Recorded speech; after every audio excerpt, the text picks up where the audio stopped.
Hello friends, welcome to Kalvi TV. நான் உங்கள் ஆஷிக். இந்த செஷனில் நம்ம ஆர்ஆர்பி குரூப் டியோடைய ப்ரீவியஸ் இயர் கொஷின் தான் வந்து பார்க்க போகிறோம். ஆல்ரெடி ஒரு 3 to 4 செஷனில் நம்ம வந்து 2018 நடந்த ஆர்ஆர்பி குரூப் டியோடைய எக்ஸாம்ஸ் கொஷின் பேப்பர் தான், ப்ரீவியஸ் இயர் கொஷின் பேப்பர் தான் அனலைஸ் பண்ணிகிட்டு இருக்கோம். ஸோ இந்த இதுலேயும் பார்த்தீங்க அப்படின்னா நம்ம 2018 அக்டோபரில் நடந்த ஆர்ஆர்பி குரூப் டி எக்ஸாமுடைய ஒரு செட் ஆஃப் பேப்பர் தான் நம்ம வந்து பார்க்க போகிறோம். இந்த செஷனில் நம்ம மெயினாக ஜிஎஸ் மற்றும் ஜிகே டாபிக் தான் வந்து பார்க்குறோம். அடுத்து வந்து பார்த்திங்க அப்படின்னா இன்னொரு செஷனில் உங்களுக்கு ஆப்டிடியூட் ஃபேக்கல்ட்டி ஆப்டிடியூட் பேப்பர் வந்து நடத்துவாங்க. அதே மாதிரி ரீசனிங் ஃபேக்கல்ட்டி வந்து ரீசனிங் டாபிக் வந்து நடத்துவாங்க. இப்போது நம்ம ஜிஎஸ் மட்டும் தான் வந்து பார்க்க போகிறோம். ஹோப் எல்லாரும் வந்து ஆர்ஆர்பி குரூப் டிக்கு அப்ளை பண்ணியிருப்பீங்க அப்படின்னு நம்புகிறேன். கிட்டத்தட்ட 32,000 வேகன்சியோட கிட்டத்தட்ட 32,000 வேகன்சியோடைய ஆர்ஆர்பி குரூப் டிக்கான நோட்டிஃபிகேஷன் வந்து ரிலீஸ் பண்ணியிருக்காங்க. இந்த நோட்டிஃபிகேஷனுக்கான கடைசி நாள் வந்து பிப்ரவரி 22ஆம் தேதி. அதனால் மறக்காமல் எல்லாருமே அப்ளை பண்ணிடுங்க. ஸோ நீங்கள் 10வது முடிச்சிருந்தீங்க அப்படின்னா இந்த எக்ஸாமுக்கு நீங்கள் தாராளமாக அப்ளை வந்து பண்ணலாம். இதில் கிட்டத்தட்ட 32,000 போஸ்டிங்ஸ் இருக்குது. ஸோ எலிஜிபிலிட்டி பார்த்தீங்க அப்படின்னா 18 வயசுலேருந்து 36 வயது வரை உள்ள யார் வேணாலும் இந்த எக்ஸாம்ஸ்க்கு இது பண்ணலாம். ஸோ அதனால் உங்களுக்கு ஒரு சென்ட்ரல் கவர்மெண்ட் ஜாப் வேணும், அதுவும் ரயில்வேல வேணும்னு நினச்சிங்கன்னா கண்டிப்பாக இந்த எக்ஸாமுக்கு வந்து அப்ளை பண்ணுங்கள். ஸோ இன்றைக்கி நம்ம 2018 ப்ரீவியஸ் இயர் கொஸ்டின் வந்து பார்க்கலாம். ஸோ முதல் கொஸ்டின் பாருங்கள். Wing India 2018 is the mega show in the civil aviation and aerospace sector which India city hosted the event in 2018. Wing India 2018 என்பது விமான போக்குவரத்து மற்றும் விண்வெளித்துறையில் மிகப்பெரிய நிகழ்ச்சி. 2018 எந்த இந்திய நகரம் இதை நடத்தியது? Bhubaneswar, Hyderabad, Bangalore, Chennai. So wing India 2018 அப்படின்னு சொல்லக்கூடிய இந்த ஏரோஸ்பேஸ் சம்மந்தமான ஒரு ஈவெண்ட் வந்து நடந்துச்சு. இது எந்த நகரத்தில் நடந்துச்சு அப்படிங்கிறதான் கேள்வி. இதுக்கான ஆன்சர் என்ன அப்படின்னா ஹைதராபாத். ஸோ ஹைதராபாத்தில் தான் இந்த ஈவெண்ட் வந்து நடக்குது. ஸோ அதே மாதிரி இப்போ 2025 வந்து ஏரோ இந்தியா அப்படிங்கிற ஒரு ஈவெண்ட் வந்து நடக்குது. ஏரோ இந்தியா 2025 அப்படிங்கிற ஒரு ஈவெண்ட், ஒரு மெகா ஈவெண்ட் வந்து நடக்குது. இந்த ஈவெண்ட் எங்கே நடக்குது அப்படின்னா பெங்களூரில் இந்த ஈவெண்ட் வந்து நடக்குது. ஸோ அதனால் இந்த மாதிரியான ஈவெண்ட்ஸையும் நோட் பண்ணி வச்சுக்கோங்க. அடுத்து complete the following. 1 kilowatt per hour equal to டேஷ்னு கேட்டிருக்காங்க. ஓகேங்களா? ஸோ கீழே உள்ள இதை கம்ப்ளீட் பண்ண சொல்லி 1 kilowatt hour அப்படிங்கிறத நம்ம எப்படி எழுதலாம் அப்படிங்கிறதா வந்து கேள்வி. இதை நம்ம வந்து எப்படி எழுதலாம் அப்படின்னா 3.6 × 10⁶ ஜூல். ஸோ அந்த 1 kilowatt நம்ம எப்படி எழுதலாம்? 3.6 × 10⁶ ஜூல் அப்படிங்கிற மாதிரி நம்ம வந்து எழுதலாம். கிட்டத்தட்ட இந்த எவ்வளோ வரும்னா 3,60,000 சம்திங் அந்த மாதிரி வந்து நமக்கு வந்து ஆன்சர் கிடைக்கும். ஓகேவா? ஸோ 1 kilowatt per hour நம்ம எப்படி எழுதலாம்? 3.6 × 10⁶ ஜூல் அப்படிங்கிற மாதிரி எழுதலாம். அடுத்த கொஸ்டின் பாருங்கள். The Sangam period is considered the golden era of Tamil language because many classical Tamil டேஸ் were written during the period. So சங்ககாலம் தமிழ் மொழியின் பொற்காலமாக கருதப்படுகிறது. ஏனெனில் இந்த காலத்தில் பல முக்கிய தமிழ் டாஸ் எழுதப்பட்டன. ஸோ சங்ககாலம் அப்படிங்கிறது கேள்விப்பட்டிருப்பேன் இல்லையா? இந்த சங்க காலத்தில் முக்கியமான தமிழில் என்ன விஷயங்கள் எழுதியிருக்காங்க அப்படிங்கிறதான் கேள்வி. Novels, prose, poems, epics. So சங்க காலத்தில் தமிழில் முக்கியமான நாவல்கள், அதுக்கப்புறமா வந்து உரைநடைகள், கவிதைகள், காவியங்கள், இதில் எது எழுதியிருப்பாங்க அப்படின்னா சங்க காலத்தில் வந்து தமிழுடைய முக்கியமான கவிதைகள், ஸோ முக்கியமான போயம்ஸ் தான் வந்து சங்க காலத்தில் வந்து எழுதியிருப்பாங்க. அதனால சங்க காலத்தில் என்ன சொல்கிறாங்க? சங்க காலத்தில் வந்து தமிழுடைய கோல்டன் பீரியட் அப்படிங்கிற மாதிரி வந்து சொல்கிறாங்க, கோல்டன் எரா அப்படிங்கிற மாதிரி சொல்கிறாங்க. அடுத்து who among the following was the prime minister of India when Mandal commission constituted. So Mandal ஆணையம் அமைக்கப்பட்ட போது இந்தியாவின் பிரதமர் யார் அப்படிங்கிறதான் கேள்வி. இந்தியாவில் வந்து மண்டல் கமிஷன் தான் என்ன பண்ணுறாங்க அப்படின்னா ஓபிசிக்கு 27%. ஸோ இப்போ சென்ட்ரல் கவர்மெண்ட்டில் வந்து சென்ட்ரல் கவர்மெண்ட் எந்த எக்ஸாமாக இருந்தாலும் சரி, அதே மாதிரி சென்ட்ரல் கவர்மெண்ட்டோடைய இன்ஸ்டிடியூஷனில் சரி, காலேஜஸ், ஸ்கூல் இதெல்லாம் இருக்கு இல்லையா, யூனிவர்சிட்டிஸ், ஸோ அதில் எல்லாத்துலேயுமே வந்து ஓபிசிக்கு என்ன பண்ணுறாங்கன்னா 27%. எத்தனை பர்சன்டேஜ்? 27% ஓபிசிக்கு ரிசர்வேஷன் வந்து கொடுக்குறாங்க. இந்த மண்டல் கமிஷன் போடுறதுக்கு முன்னாடி ஒன்லி எஸ்சிக்கும் எஸ்டிக்கும் மட்டும் தான் ரிசர்வேஷன் வந்து இருந்துச்சு. இந்த மண்டல் கமிஷனில் என்ன பண்ணுறாங்க அப்படின்னா அதர் பேக்வர்ட் கிளாஸ், இதர பிற்படுத்தப்பட்ட வகுப்பினர் அப்படிங்கிற வகுப்பினருக்கு எக்ஸ்ட்ரா அவங்களுக்கு புதுசாக ஒரு 27% ரிசர்வேஷன் வந்து கொடுக்குறாங்க. அதை ரெக்கமெண்ட் பண்ணதான் நடந்த மண்டல் கமிஷன் அப்படிங்கிற இந்த கமிஷன். ஓகேவா? ஸோ இது வந்து யாருடைய காலகட்டத்தில் கொண்டு வந்தாங்க அப்படின்னா ஆப்ஷன் பாருங்கள். மன்மோகன் சிங், அடல் பிஹாரி வாஜ்பாய், விபி சிங், மொராஜி தேசாய். ஸோ இதுக்கான சரியான விடை வந்து மொராஜி தேசாய். இவருடைய காலகட்டத்தில் தான் வந்து இந்த மண்டல் கமிஷன் வந்து நடைமுறைப்படுத்தியிருப்பாங்க. Next question. The product of mass and velocity is called. Product of mass and velocity. So ஒரு விஷயத்துடைய எடை மற்றும் வேகம், இது ரெண்டோடைய பெருக்கல் என்ன அப்படிங்கிற மாதிரி கேட்டிருக்காங்க. Potential energy, momentum, force, kinetic energy. So product of mass and velocity நம்ம என்ன சொல்கிறோம் அப்படின்னா மொமெண்டம் அப்படிங்கிற மாதிரி வந்து நம்ம சொல்கிறோம். ஸோ இப்போ இதுக்கான ஆன்சர் வந்து option B. So option B தான் இதுக்கான சரியான விடை. அடுத்த கேள்வி வந்து பாருங்கள். which Indian cricketer has inaugurated his Global Cricket Academy in UAE recently? சமீபத்தில் யுஏஇயில் தனது உலகளாவிய கிரிக்கெட் அகாடமியை திறந்த இந்திய கிரிக்கெட் வீரர் யாருன்னு கேட்டிருக்காங்க. ஸோ ரீசெண்டாக இந்தியாவுடைய ஒரு முக்கியமான கிரிக்கெட் வீரர் என்ன பண்ணியிருந்தாருன்னா 2018 ஆண்டு வந்து அவருடைய ஒரு கிரிக்கெட் அகாடமியை யுஏஇயில் திறந்து வச்சிருந்தார். இந்த கிரிக்கெட் பிளேயர் யார் அப்படிங்கிறதான் கேள்வி. சச்சின் டெண்டுல்கர், எம்எஸ் தோனி, ராகுல் டிராவிட், விராட் கோலி, இதில் எந்த கிரிக்கெட் வீரர் அவருடைய அகாடமியை துபாயில் திறந்து வச்சிருந்தார் அப்படின்னா எம்எஸ் தோனி. எம்எஸ் தோனி தான் ரீசெண்டாக என்ன பண்ணியிருந்தார், அவருடைய அகாடமியை துபாயில் வந்து திறந்து வச்சிருந்தார். ஸோ அப்போ எக்ஸாம்ஸில் பார்த்தீங்க அப்படின்னா நமக்கு வந்து கிரிக்கெட் சம்மந்தமாக நிறைய கேள்விகள் வந்து கேட்கப்படுது. நேற்று கூட கிரிக்கெட் சம்மந்தமாக ஒரு கரண்ட் அஃபேர்ஸ் வந்து வந்திருந்தது. இது வந்து கரண்ட் அஃபேர்ஸ் டாபிக் தான். ஏன்னா இது வந்து பியூர்லி கரண்ட் அஃபேர்ஸ் டாபிக் தான். ஸ்போர்ட்ஸ்லேருந்து கேள்வி கேட்டாங்க அப்படின்னா நமக்கு மேக்ஸிமம் கரண்ட் அஃபேர்ஸ் டாப்பிக்கை தான் வந்து கேட்பாங்க. ஸோ நேற்று வந்து பார்த்தீங்க அப்படின்னா ரோஹித் சர்மா ஒரு முக்கியமான சாதனை வந்து பண்ணியிருக்காரு. என்ன அப்படின்னா ஓடிஐ போட்டிகளில், ஸோ ஒன்டே இன்டர்நேஷனல் இருக்கு இல்லையா, இதில் அதிகமான சிக்ஸர் அடித்தவங்க கேட்டகரியில் ரோஹித் சர்மா 2வது இடத்துல இருக்கார். முதல் இடத்துல ஷஹீத் அஃப்ரிடி அவர்கள் இருக்காங்க, 2வது இடத்துல ரோஹித் சர்மா வந்து இருக்கார். ஸோ அது மட்டும் இல்லாமல் இப்போ ரீசெண்டாக வந்து பார்த்தீங்க அப்படின்னா ஐசிசி வந்து என்ன பண்ணியிருந்தாங்கன்னா அவார்ட்ஸ் வந்து கொடுத்துருந்தாங்க. 2024 ஒன் டே கிரிக்கெட்டு, அதே மாதிரி டெஸ்ட் கிரிக்கெட்டு, T20 இந்த மாதிரி எல்லா கேட்டகிரிலையும் யார் சிறப்பாக விளையாண்டுருந்தாங்களோ அவங்களுக்கு பிளேயர் ஆஃப் த இயர் அப்படிங்கிற அவார்டு வந்து கொடுத்துருந்தாங்க. ஸோ அந்த அவார்ட்ஸையும் வந்து நீங்கள் கரண்ட் அஃபேர்ஸ் நல்லா வந்து பார்த்துக்கங்க. அது மட்டும் இல்லாமல் இப்போ வந்து பார்த்தீங்கன்னா நம்மளுடைய சச்சின் டெண்டுல்கர் இருக்கார் இல்லையா, அவருக்கு பிசிசிஐயோடைய lifetime achievement award, CK Nayudu trophy அப்படிங்கிற மாதிரி சொல்லுவாங்க, இந்த லைஃப் டைம் அச்சீவ்மெண்ட் அவார்டை சச்சின் டெண்டுல்கர் அவர்களுக்கு கொடுத்துருக்காங்க. ஸோ இந்த மாதிரி முக்கியமான, அது மட்டும் இல்லாமல் 2024 T20 உலக போட்டியும் நடந்துச்சு. இந்த மாதிரி ரீசெண்டாக கிரிக்கெட்டில் என்னென்ன போட்டிகள் நடந்தது அப்படிங்கிறத பார்த்துங்க. அதே மாதிரி எம்எஸ் தோனி அவர்களை ரீசெண்டாக நடந்த சத்தீஸ்கர் எலெக்ஷன் இருக்கு இல்லையா, அதுக்கான அம்பாசிடராகவும் எம்எஸ் தோனி அவர்களை அப்பாயிண்ட் வந்து பண்ணியிருந்தாங்க. ஸோ இதெல்லாமே இப்போ ரீசெண்டாக இருக்கக்கூடிய முக்கியமான விஷயம். அடுத்து, so what was the new reverse repo rate announced by Reserve Bank of India as of August 1, 2018. So August 1, 2018 அன்று இந்தியா ரிசர்வ் வங்கி அறிவித்த புதிய ரிவர்ஸ் ரெப்போ விகிதம் என்னன்னு கேட்டிருக்காங்க. ஸோ இது வந்து மானிட்டரி பாலிசி அப்படிங்கிற மாதிரி சொல்லுவோம். இன்ட்ரெஸ்ட் ரேட் அட்ஜஸ்ட் பண்ணுறதுக்காக நம்மளோட ரிசர்வ் பேங்க் ஆஃப் இந்தியா என்ன பண்ணுவாங்க, ரிப்போ ரேட்டை இன்க்ரீஸ் பண்ணுறது, ரிப்போ ரேட்டை டிக்ரீஸ் பண்ணுறது, இந்த மாதிரியான விஷயங்கள் வந்து பண்ணுவாங்க. August 1, 2018 Reserve Bank of India வந்து அவங்களோட ரிப்போ ரேட்டை மாற்றிருக்காங்க. ஸோ அதுக்கு எவ்வளோ வந்து இருந்திருக்கு அப்படிங்கிறதா வந்து கேள்வி. 5.75, 6.75, 6.5, 6.25. ஓகேவா? ஸோ இது எவ்வளோ அப்படின்னா 6.25 அப்படிங்கிறதா இதுக்கான சரியான விடை. இப்போ ரீசெண்டாக வந்து பார்த்தீங்க அப்படின்னா ரிசர்வ் பேங்க் ஆஃப் இந்தியா அவங்களுடைய இந்த ரிப்போ ரேட்டை மாற்றிருக்காங்க.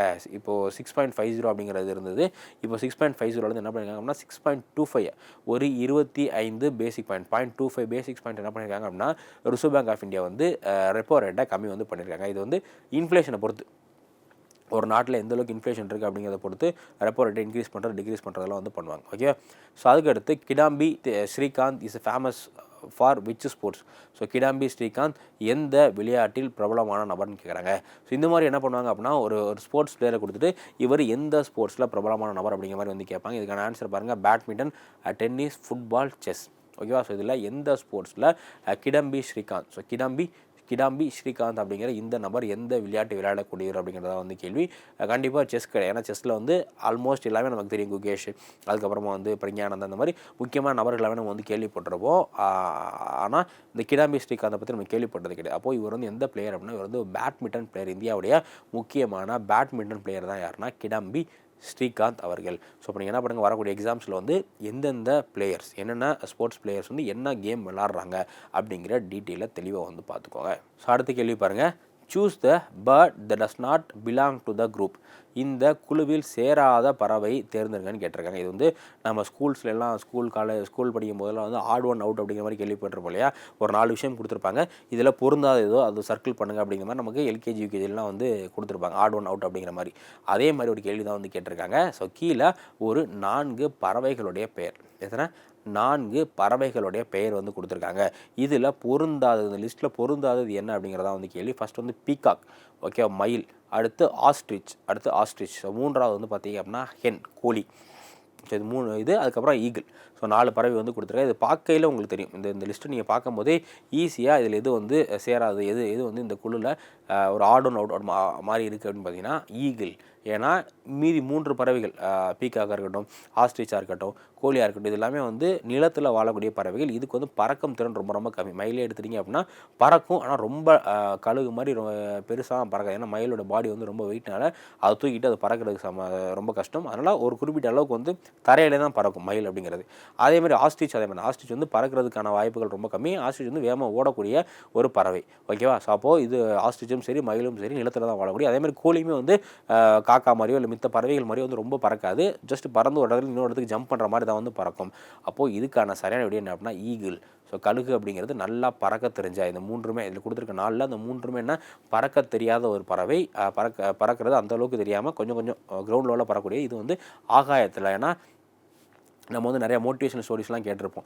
கழுகு அப்படிங்கிறது வந்து மழை பெஞ்சோம்னா அந்த மலையை தாண்டி மேகத்தை தாண்டி மேலே போயிடும் அப்படிங்கிற மாதிரிலாம் கேள்விப்பட்டிருப்பேன் இல்லையா? ஸோ அப்போ கழுகு அப்படிங்கிறது ரொம்ப ஹைட்டில் பறக்கக்கூடிய ஒரு பறவை. அப்போ இதில் ஆட் ஒன் நோட் அப்படிங்கிறதுனா கழுகு அப்படிங்கிறதா இது கீழே கொடுத்துருக்கிறதுல பொருந்தாதது. அடுத்து Shillong is the capital of. So Shillong அப்படிங்கிறது எந்த மாநிலத்தின் ஷிலாங் அப்படிங்கிறது எந்த மாநிலத்தின் தலைநகரம்? திரிபுரா, மேகாலயா, நாகாலாந்து, அசாம். இப்போ வந்து முன்னாடி எக்ஸாம்ஸ்லாம் பார்த்தீங்க அப்படின்னா நமக்கு இந்த மாதிரி கேபிட்டல் சம்மந்தமான கொஷின்ஸ் வந்து நிறையா கேட்பாங்க. ஒரு இதை கொடுத்துட்டு இது எந்த மாநிலத்துடைய கேபிட்டல் அப்படிங்கிற மாதிரி வந்து நிறையா கேள்விகள் வந்து கேட்பாங்க. ஆனால் இப்போது அந்த மாதிரிலாம் கேட்குறது கிடையாது. இந்த கேபிட்டல் சம்மந்தமான கேள்வியெல்லாம் வந்து கம்மியாயிருச்சு. ஆனால் ஒரு பர்டிகுலர் ரீஜனை மட்டும் ஃபோக்கஸ் பண்ணி இந்த கேபிட்டல் சம்மந்தமான கொஷின்ஸ் வந்து நிறையா கேட்குறாங்க. அது என்னென்னா நார்த் ஈஸ்ட், ஸோ வடகிழக்கு மாநிலங்கள் இருக்கு இல்லையா? இந்த வடகிழக்கு மாநிலங்களில் இருக்கக்கூடிய எல்லா கேபிட்டலையும் நீங்கள் வந்து படிச்சுக்கிறோம். அருணாச்சல் பிரதேஷ், மேகாலயா, மிசோரம், இந்த மாதிரி என்னென்ன வடகிழக்கு மாநிலங்கள் இருக்கோ அதோடைய கேபிட்டல் ரொம்ப ரொம்ப முக்கியம். ஓகேவா? ஸோ இதில் என்ன பண்ணிங்கன்னா ஷிலாங் அப்படிங்கிற இந்த இடத்தோடைய கேபிட்டல் எது ஷிலாங்குடைய கேபிட்டல் எது அப்படிங்கிறதா வந்து கேள்வி. ஸோ ஷிலாங் அப்படிங்கிறது எதோடைய கேபிட்டல் அப்படின்னா மேகாலயாவுடைய கேபிட்டல் தான் வந்து ஷிலாங். ஓகேவா? ஸோ அதேமாதிரி இந்த ஷிலாங் இந்த ரீஜனில் தான் வந்து அதிகமான மழைப்பொழிவுகள் வந்து நமக்கு ஏற்படுது. அடுத்து which of the following element has the large sized ions. So இந்த கீழே கொடுத்துருக்கிறதுல எதில் வந்து பெரிய அயான்கள் வந்து எதில் காணப்படுது? ஸோ PCl, அதாவது phosphorus, chlorine, argon, sulphur. So இதில் வந்து எதில் அப்படின்னா பாஸ்பரஸில் தான் வந்து அதிகமான பெரிய அயான் வந்து காணப்படுகிறது. அடுத்து momentum equal to. So momentum equal to அப்படிங்கிறதான் கேள்வி. இது நம்ம ஆல்ரெடி பார்த்துடணும். இதில் கொடுத்துருக்க ஆப்ஷனை பார்த்திங்க அப்படின்னா வேறு ஒரு இதில் கொஷினாக கேட்டிருந்தாங்க. ஸோ இதில் கொடுத்துருக்க ஆப்ஷனை வேறு ஒரு இதில் கொஷினை வந்து கேட்டிருந்தாங்க. மொமெண்டம் அப்படிங்கிறது என்ன? Mass into acceleration, mass divided by volume, mass into velocity, mass into density. Okay. So momentum அப்படிங்கிறதுக்கான ஆன்சர் என்ன அப்படின்னா மாஸ் இன்ட்டு ஆக்சிலரேஷன். ஓகேங்களா? ஸோ மாஸ் இன்ட்டு ஆக்சிலரேஷன் அப்படிங்கிறதா வந்து மாஸ் இன்ட்டு வெலாசிட்டி அப்படிங்கிறதா வந்து மொமெண்டம் அப்படிங்கிறது. ஓகேவா? அடுத்து which Indian state political party is led by Ram Vilas Paswan. So Ram Vilas Paswan அவர்களால் வந்து தலைமையில் உள்ள மாநில அரசியல் கட்சி எது? ஸோ ராம் விலாஸ் பாஸ்வான் அப்படிங்கிறவர் இந்தியாவுடைய ரொம்ப ஒரு முக்கியமான political leader. Okay. So Ram Vilas Paswan வந்து இந்தியாவுடைய ஒரு மிக முக்கியமான பொலிட்டிக்கல் லீடர். இவருடைய தலைமையில் ஒரு கட்சி இருக்குது. அது வந்து மாநில கட்சி அந்தஸ்து வந்து கொடுத்துருக்காங்க. அந்த கட்சி எது? ராஷ்டிரிய லோக் சம்தா பார்ட்டி, ராஷ்டிரிய லோக் சம்தா கட்சி, அதுக்கப்புறம் லோக் ஜன்சக்தி பார்ட்டி, ராஷ்டிரிய லோக்தள், ஸ்ரீமோனி அகாலிதள். ஸோ இதில் வந்து பார்த்திங்க அப்படின்னா எந்த கட்சி வந்து ராம் விலாஸ் பாஸ்வான். ஸோ ராம் விலாஸ் பாஸ்வான் அப்படிங்கிற இவர் வந்து தலைவராக இருக்கக்கூடிய கட்சி வந்து எது அப்படிங்கிறதா வந்து கேள்வி. ஸோ இதுக்கான ஆன்சர் பார்த்திங்க அப்படின்னா Lok Janshakti party. So Lok Janshakti party அப்படிங்கிற இந்த பார்ட்டி தான் வந்து இவர் தலைவராக இருக்கார். ஸோ இந்தியாவில் கட்சிகளை பொறுத்தவரை நம்ம 2 கேட்டகரியை பிரிக்கிறோம். ஓகேவா? கட்சிகளை பொறுத்தவரை நம்ம 2 கேட்டகரியை வந்து பிரிக்கிறோம். முதல் கேட்டகரி என்ன அப்படின்னா நேஷ்னல் பார்ட்டி, அதுக்கப்புறம் state party. So national party அப்படிங்கிறது தேசிய லெவலில் அங்கீகரிக்கப்பட்ட கட்சிகள். இப்போ வந்து பிஜேபி, காங்கிரஸ், இந்த மாதிரியான கட்சிகள்லாம் இருக்குல்லையா, இவங்க எல்லாமே வந்து நேஷ்னல் பார்ட்டி. அதேமாதிரி ஸ்டேட் பார்ட்டிஸ் அப்படிங்கிறது என்னென்னா இப்போ தமிழ்நாட்டில் பார்த்துட்டிங்க அப்படின்னா தமிழ்நாட்டில் டிஎம்கே, ஏடிஎம்கே, நாம் தமிழர் இது எல்லாமே வந்து மாநில கட்சிகளாக எலெக்ஷன் கமிஷன் வந்து அங்கீகரிச்சிருக்காங்க. ஸோ இந்த மாதிரி நேஷ்னல் பார்ட்டி, ஸ்டேட் பார்ட்டின்னு இருக்குது. அதுக்கான கிரைட்டீரியாஸ் வந்து பார்த்துங்க. இப்போ ஒரு கட்சி வந்து நேஷ்னல் பார்ட்டி, தேசிய கட்சியை வந்து தகுதி போடணும் அப்படின்னா அதுக்கு என்னென்ன கண்டிஷன்ஸ் இருக்குது. அதே மாதிரி ஒரு கட்சி வந்து மாநில கட்சியை வந்து அவங்க ஆகணும்னா அவங்களுக்கு என்னென்ன கண்டிஷன் அப்படிங்கிற அந்த டீட்டெயில் வந்து பார்த்துக்கோங்க. அடுத்து the general reaction between metal oxide and acid. ஒரு உலோகம் ஆக்சைடு மற்றும் அமிலம் வினை புரியும் போது ஏற்படும் சமன்பாடு என்னன்னு கேட்டிருக்காங்க. So reaction between metal oxide and acid. So இது ரெண்டும் இடையில ரியாக்ஷன் புரியும் போது என்ன வந்து நமக்கு அவுட்புட்டாக கிடைக்கும் அப்படிங்கிறதான் கேள்வி. ஆப்ஷன் ஏ பாருங்கள், metal oxide plus acid salt plus water அப்படிங்கிறது. அதுக்கடுத்து வந்து metal oxide plus salt plus precipitation, metal oxide plus acid, water plus gas, metal oxide plus acid, salt plus gas. இதில் எது வந்து கரெக்டானதுன்னா ஆப்ஷன் ஏ தான் கரெக்டானது. மெட்டல் ஆக்சைடு ப்ளஸ் ஆசிடு நமக்கு என்ன கிடைக்கும், சால்ட் ப்ளஸ் வாட்டராக நமக்கு வந்து கிடைக்கும். ஓகே, அடுத்து who won the outstanding parliamentarian award for 2017 given by Indian parliamentary group. Parliament என்ன பண்ணுவாங்க அப்படின்னு பார்த்தீங்கன்னா, ஒவ்வொரு ஆண்டும் யார் வந்து சிறந்த பாராளுமன்றத்திற்கான உறுப்பினர், சிறந்த பாராளுமன்ற உறுப்பினர் அப்படிங்கிற ஒரு அவார்டு வந்து கொடுப்பாங்க. ஸோ 2017 இந்த அவார்டு வந்து யாருக்கு கொடுக்கப்பட்டது? ஸோ இந்திய பாராளுமன்ற குழுவால் 2014 ஆண்டிற்கான சிறந்த பாராளுமன்ற உறுப்பினர் விருதை பெற்றவர் யார்? பத்ருஹரி மக்தப், அதுக்கப்புறம் அருண் ஜேட்லி, அதுக்கடுத்து நரேந்திர மோடி, ராகுல் காந்தி. ஸோ இதில் யாருக்கு வந்து இந்த அவார்டு கொடுக்கப்பட்டது அப்படின்னா பக்துஹரி மக்தப். ஸோ பக்துஹரி மக்தப் அப்படிங்கிறவங்க தான் 2017 இந்த அவார்டு வந்து கொடுக்கப்பட்டது. இந்த பக்துஹரி மக்தப் அப்படிங்கிற ரொம்ப ரொம்ப ஒரு முக்கியமான நபர். ஏன் அப்படின்னா 2024 லோக்சபா தேர்தல் நடந்து பாராளுமன்றம் வந்து கூண்டாங்க இல்லையா, அதில் இவரை தான் வந்து ப்ரோடேம் ஸ்பீக்கராக, தற்காலிக சபாநாயகராக, ஸோ ப்ரோடேம் ஸ்பீக்கராக வந்து யாரை போட்டிருந்தாங்க, பக்துஹரி மக்தப் அப்படிங்கிற இவரை தான் வந்து ப்ரோடேம் ஸ்பீக்கர், தற்காலிக சபாநாயகராக பக்துஹரி மக்தப்பை தான் வந்து போட்டிருந்தாங்க. ஓகே, அதுக்கடுத்து which company appointed M Rangaraja Raghavan as a managing director. So Thiru Rangaraja Raghavan எந்த நிறுவனத்தின் மேலாண்மை இயக்குநராக நியமிக்கப்பட்டுள்ளார்? ஸோ ரங்கராஜ ராகவன் அப்படிங்கிறவரை எந்த நிறுவனத்துடைய மேலாண்மை இயக்குநராக நியமிச்சிருந்தாங்க? So Wipro, TCS, Infosys, HCL. So இதில் எந்த நிறுவனம் வந்து எம் ரங்கராஜன் ராகவனா நியமிச்சிருந்தாங்க அப்படிங்கிறதான் கேள்வி. ஸோ கைஸ், அப்பாயின்மெண்ட்டை பொறுத்தவரை நமக்கு வந்து கான்ஸ்டியூஷன் பாடியை சார்ந்த அப்பாயின்மெண்ட்டும் கேட்குறாங்க, மித்த கவர்மெண்ட்டுடைய அப்பாயின்மெண்ட்டும் கேட்குறாங்க, அது மட்டும் இல்லாமல் ப்ரைவேட்டோடைய அப்பாயின்மெண்ட்டும் கேட்குறாங்க. ஸோ அதனால் கரண்ட் அஃபேர்ஸில் நீங்கள் இந்த அப்பாயின்மெண்ட் சம்மந்தமான விஷயங்கள், கரண்ட் அஃபேர்ஸில் அப்பாயின்மெண்ட் சம்மந்தமான விஷயங்கள் பார்க்கும்போது இதையும் வந்து பார்த்துக்கங்க. ஓகேவா? ஸோ இந்த மாதிரி ப்ரைவேட்டில் எந்தெந்த கம்பெனி யாரை வந்து எம்டியா சிஇஓ அப்பாயின்ட் பண்ணியிருக்காங்க, அதே மாதிரி சில பேங்க்ஸ் வந்து முக்கியமான பேங்க்ஸ், அந்த பேங்க்ஸ் யார் யார் அப்பாயின்ட் பண்ணியிருக்காங்க அப்படிங்கிற இந்த ப்ரைவேட்டுடைய அப்பாயின்மெண்ட்டும் நமக்கு ரொம்ப ரொம்ப முக்கியம். ஸோ யாரை வந்து இந்த ரங்கராஜ ராகவன் அப்படிங்கிறவரை மேனேஜிங் டைரக்டர் எந்த கம்பெனி வந்து அப்ளை பண்ணியிருக்காங்க அப்படின்னா HCL info system. So HCL info system அப்படிங்கிற இந்த கம்பெனி தான் வந்து மிஸ்டர் ரங்கராஜ் ராகவனை அப்பாயிண்ட் வந்து பண்ணியிருக்காங்க. அடுத்து next, Purna Swaraj was announced in Indian National Congress session of. Purna Swaraj எந்த இந்திய தேசிய காங்கிரஸ் அமர்வில் அறிவிக்கப்பட்டதுன்னு கேட்டிருக்காங்க. ஸோ பூர்ண சுவராஜ் அப்படிங்கிற இது என்ன, முழு சுதந்திரம் அப்படிங்கிற மாதிரி எடுத்தோம். இது வந்து இந்தியன் நேஷனல் காங்கிரஸில் எந்த செஷனில் அறிவிச்சாங்க? நாக்பூர் செஷன், பூனா, கல்கட்டா, லாகூர். ஸோ இதுக்கான ஆன்சரை முதல்ல சொல்லிவிட்டு அதுக்கப்புறம் இந்த ஈவெண்ட் எக்ஸ்பிளைன் பண்ணுறேன். ஸோ இது வந்து எப்போ அறிவிச்சாங்க அப்படின்னா லாகூர் செஷன். ஸோ லாகூர் செஷன், ஓகேவா? ஸோ இந்த லாகூர் செஷனில் வந்து பூர்ண சிவராஜ் அப்படிங்கிற முழு சுதந்திரம் வந்து அறிவிச்சிருப்பாங்க.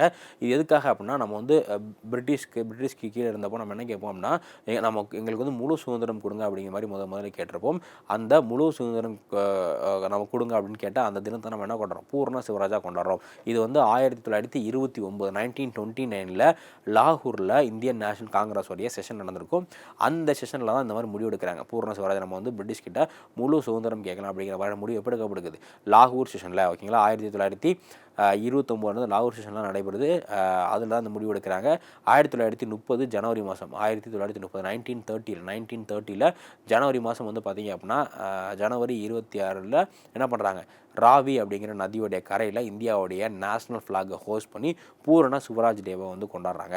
ஸோ இந்த நாளை தான், இந்த பூரண சுவராஜ் டேவை கொண்டாடப்பட்ட இந்த நாளை தான் நம்ம என்னவா கொண்டாடுறோம், ரிப்பப்ளிக் டேவாக வந்து கொண்டாடுறோம். ஓகேவா? ஸோ அந்த நாளோட நினைவாக தான் நம்மளுடைய அரசியலமைப்பு அந்த நாள் வந்து நடைமுறைக்கு வந்துச்சு. இதுதான் வந்து நம்ம ரிப்பப்ளிக் டேவாக கொண்டாடிட்டு இருக்கோம். ஸோ அடுத்து, days has very high melting and boiling point. மிக அதிக உருகு மற்றும் கொதி நிலை உள்ள பொருள் எதுன்னு கேட்டிருக்காங்க. இது வந்து high boiling and melting point உள்ளது. Diamond, fullerene, graphite, charcoal. இதில் கீழே கொடுத்துருக்கிறதுல எதுக்கு வந்து high melting and boiling point இருக்குது அப்படின்னா டைமண்ட் தான் இதுக்கான சரியான விடை. ஓகேவா? ஏன்னா நிலக்கரி அப்படிங்கிறத நம்ம ஈஸியாக பற்ற வச்சாலே அது என்ன ஆயிரும், சீக்கிரம் எரிஞ்சு போயிடலாம், நிலக்கரி கிடையாது. அடுத்து, who became the first visually impaired Indian runner to complete the historic Boston marathon 2017. So 2017ஆம் ஆண்டில் போஸ்டன் மேரத்தான் நிறைவு செய்த முதல் பார்வையற்ற இந்தியர் யார்? 2017 பார்த்தீங்க அப்படின்னா ஒரு மிகப்பெரிய மேரத்தான் போட்டி வந்து நடக்குது. ஓகேவா? ஸோ இந்த மேரத்தான் போட்டி என்ன? போஸ்டன் மாரத்தான் அப்படிங்கிற இந்த மேரத்தான் ரொம்ப வரலாற்று சிறப்புமிக்க ஒரு மேரத்தான் போட்டி. இதில் யார் வந்து வெற்றி பெற்றா அப்படிங்கிறதா வந்து கேள்வி. ரிங்கு ஹுடா, சாகர் பேத்தி, வருண் பாத்தி, ஷரத் கைக்வாட். ஸோ இதில் யார் வந்து வெற்றி பெறா அப்படின்னா ஷாகர் பாத்தி அப்படிங்கிறவங்க தான் வந்து இந்த ஹிஸ்டாரிக் பாஸ்டன் மாரத்தான் அப்படிங்கிற இந்த மேரத்தான் போட்டியில் வெற்றி பெறாங்க. அடுத்து, which idea of constitution was inspired by Russia? நம்ம அரசியலமைப்பில் எந்த கருத்து ரஷ்யாவிலிருந்து ஈர்க்கப்பட்டது? நம்முடைய அரசியலமைப்பை பொறுத்தவரை நம்ம என்ன பண்ணியிருக்கோம்? ஒவ்வொரு விஷயமும் வந்து ஒவ்வொரு நாட்டிலேருந்து நம்ம கடன் வாங்கியிருக்கோம், இல்லை ஒவ்வொரு நாட்டை இன்ஸ்பயர் ஆகி நம்ம வந்து எடுத்திருக்கோம் இல்லையா? அதே மாதிரி இந்திய அரசியலமைப்பில் எந்த கருத்து ரஷ்யாவிலிருந்து ஈர்க்கப்பட்டது, ரஷ்யாவிலிருந்து எந்த கருத்தை நம்ம வந்து எடுத்திருக்கோம் அப்படிங்கிறது தான் கேள்வி.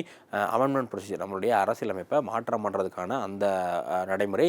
அடுத்து ஃபண்டமெண்டல் ரைட்ஸ், அடிப்படை உரிமைகள். அடுத்து ஃபண்டமெண்டல் டியூட்டிஸ், அடிப்படை கடமைகள். அடுத்து டைரக்டிவ் பிரின்சிபல். ஸோ இதில் அரசுக்கான வழிகாட்டு நெறிமுறைகள். இதில் எந்த விஷயத்தை நம்ம ரஷ்யாவுடைய அரசியலமைப்பிலிருந்து எந்த விஷயத்தை எடுத்துருக்கோம் அப்படிங்கிறதா வந்து கேள்வி. ஸோ இதுக்கான சரியான விடையை பார்த்தீங்க அப்படின்னா ஃபண்டமெண்டல் டியூட்டிஸ். ஸோ அடிப்படை கடமைகள் ஃபண்டமெண்டல் டியூட்டிஸ் இருக்கு இல்லையா? இதை தான் வந்து நம்ம ரஷ்யாவிலேருந்து எடுத்திருக்கோம். இது ரொம்ப ரொம்ப முக்கியமான ஒரு டாபிக். நம்மளுடைய அரசியலமைப்பில் என்னென்ன விஷயங்கள் எந்தெந்த நாடை இன்ஸ்பயர் ஆகி எடுத்தது அப்படிங்கிறது ரொம்ப ரொம்ப முக்கியம். உங்களுக்கு நம்ம ஸ்கூல் புக்ஸில் அதே மாதிரி ஜிகே புக்கில் வந்து ஒரு பாக்ஸ் மாதிரி போட்டு கொடுத்துருப்பாங்க. அதை நல்லா வந்து தெளிவாக படிச்சுக்கோங்க. ஸோ இதில் நம்ம அடிப்படை கடமைகள் இருக்குல்ல, ஃபண்டமெண்டல் டியூட்டிஸ், இது வந்து நம்ம ரஷ்யாவை பார்த்தா எடுத்து வந்திருப்போம். இது எப்போ நடைமுறைக்கு வந்திருக்கும் அப்படின்னா 42வது சட்டத்திருத்தம் மூலியமா இது வந்து நடைமுறைக்கு கொண்டு வந்திருப்பாங்க. ஓகேவா? அதே மாதிரி ஃபண்டமெண்டல் ரைட்ஸ், அடிப்படை கடமைகள் இருக்குல்ல, ஸோ ஃபண்டமெண்டல் ரைட்ஸ் அப்படிங்கிற இந்த அடிப்படை கடமையை நம்ம வந்து எந்த நாடு பார்த்து இன்ஸ்பயர் ஆகி எடுத்திருப்போம் அப்படின்னா யூஎஸ்ஏ. ஸோ உரிமைன்னு வந்துச்சுன்னா நம்ம யூஎஸ்ஏ பார்த்து எடுத்து வந்திருப்போம். அதே மாதிரி கடமைனா நம்ம ரஷ்யாவை பார்த்து எடுத்திருப்போம். இது ரெண்டுமே ரொம்ப ரொம்ப முக்கியமான கேள்வி. எல்லா எக்ஸாம்ஸ்லேயும் ரிப்பீட்டடாக கேட்கப்படுற கேள்வி. அதே மாதிரி இந்த DPSP, directive principles of state policy, அரசிற்கான வழிகாட்டு நெறிமுறைகள் அப்படிங்கிற ஒரு விஷயம் இருக்கு இல்லையா? இந்த டிபிஎஸ்பியை நம்ம எந்த நாட்டிலேருந்து இன்ஸ்பயர் ஆகி எடுத்திருக்கோம் அப்படின்னா இது வந்து அயர்லாண்டு நாட்டிலேருந்து. ஸோ அயர்லாண்டு அப்படிங்கிற நாடு இருக்கு இல்லையா? அயர்லாண்டிலேருந்து நம்ம இன்ஸ்பயர் ஆகி DPSP, directive principles of state policy அப்படிங்கிற இந்த விஷயத்தை வந்து நம்ம அயர்லாண்டிலேருந்து எடுத்திருக்கோம். இது மட்டும் இல்லாமல் நம்ம இங்கிலாந்துலேருந்து என்ன எடுத்திருக்கோம்? கனடாவிலேருந்து, ஆஸ்திரேலியாவிலேருந்து, ஜப்பான்லேருந்து, இந்த மாதிரி மித்த நாடுகள்லேருந்து நம்ம என்ன இன்ஸ்பயர் ஆகி எடுத்தோம் அப்படிங்கிறத பார்த்துக்கங்க. ரொம்ப ரொம்ப ஒரு முக்கியமான தலைப்பு. அடுத்து, which of the following is not correct for rhizoid? So கீழ்கண்டவற்றில் ரைசோடுக்கு தொடர்பு இல்லாதது எது? கீழ்கண்டவற்றில் வந்து ரைசோட் அப்படிங்கிறதுக்கு தொடர்பு இல்லாதது எது அப்படிங்கிறதான் வந்து கேள்வி. They are multicellular and composed of epithelial tissue. ஓகேங்களா? அடுத்து ரெண்டாவது பாயிண்ட் பாருங்கள். ஆப்ஷன் பி வந்து they are protuberance that extended from the lower epiderma cells of the bryophytes. அடுத்து, they get attached with substratum with the help of rhizomes. They are similar to the structure and function of the root hair of vascular land plants. ஓகேவா? So இதில் வந்து இந்த ரைசோட் அப்படிங்கிறது சம்மந்தமான ஒரு 4 statement வந்து கொடுத்துருக்காங்க. எத்தனை? 4 ஸ்டேட்மெண்ட் வந்து ரைசோடை பற்றி கொடுத்துருக்காங்க. ஸோ இதில் வந்து எது கரெக்டு, இதில் வந்து எது வந்து தப்பு அப்படின்னு பார்த்தீங்கன்னா ஆப்ஷன் ஏ வந்து தப்பு. ஓகேவா? They are multicellular and composed of epithelial டிஷ்யூன்னு கொடுத்துருக்காங்க இல்லையா? எபித்தீலியல் டிஷ்யூ வந்து கிடையாது. ஸோ அதனால் இந்த கொடுத்துருக்க 4 ஸ்டேட்மெண்ட்டில் ஆப்ஷன் ஏ வந்து தவறான ஸ்டேட்மெண்ட்டு. அடுத்து பாருங்கள். which cricketer won the International Cricketer of the Year award at the C8 Cricket Rating International Award 2017? 2017ஆம் ஆண்டின் C8 கிரிக்கெட் போட்டி சர்வதேச விருதுகளில் சர்வதேச ஆண்டின் சிறந்த கிரிக்கெட் வீரராக யார் தேர்வு செய்யப்பட்டார்? ஸோ என்ன போட்டியில்?